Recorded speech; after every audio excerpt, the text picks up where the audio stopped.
کہ عموماً ہم لوگ ان چیزوں کو دین کا حصہ نہیں سمجھتے.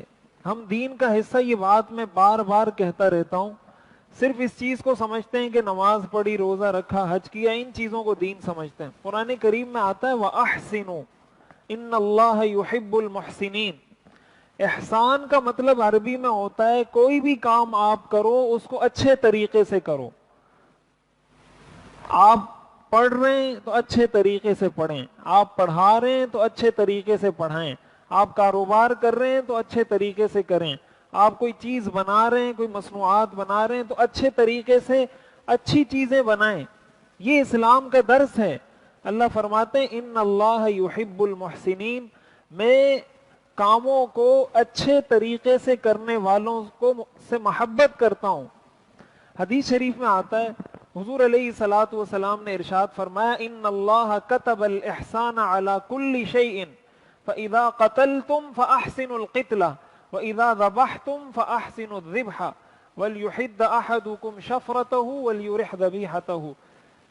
اس حدیث کا مطلب یہ کہ اللہ تعالیٰ نے ہر چیز پر احسان فرض قرار دیا ہے، یعنی ہر کام کو اچھے طریقے سے کرنا اللہ نے فرض قرار دیا ہے، لازم قرار دیا ہے.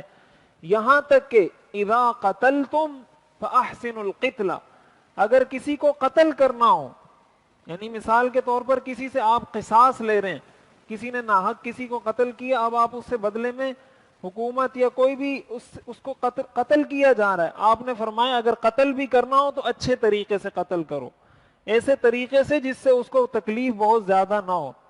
اذا ذبحتم فاحسنوا الذبح، جب جانور کو ذبح کرو تو اچھے طریقے سے ذبح کرو. ولیحد احدکم شفرتہ، اپنی چھری کو پہلے سے تیز رکھو. ولیرح ذبیحتہ، اور اپنے جانور کو راحت پہنچاؤ.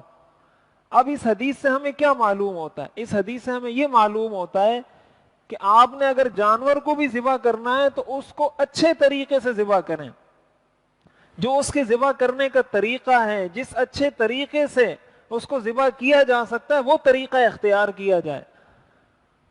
تو اس سے ہمیں یہ معلوم ہوتا ہے کہ ہمیں اپنے ہر کام کو اچھے طریقے سے، جس کو آپ ایکسیلنس کہتے ہیں، کہ اچھے طریقے سے آپ اس کو انجام دیں. یہ جو ہمارے ہاں ہر کام میں جگاڑی طریقہ چلایا جاتا ہے نا، کہ بس جگاڑ چلاؤ، کام چلاؤ، یہ شریعت کا مزاج نہیں ہے. شریعت اس چیز کو پسند نہیں کرتی، اللہ تعالیٰ بھی اس چیز کو پسند نہیں کرتے. جس کام کا جو طریقہ ہے اس کے لیے وہ اختیار کیا جائے.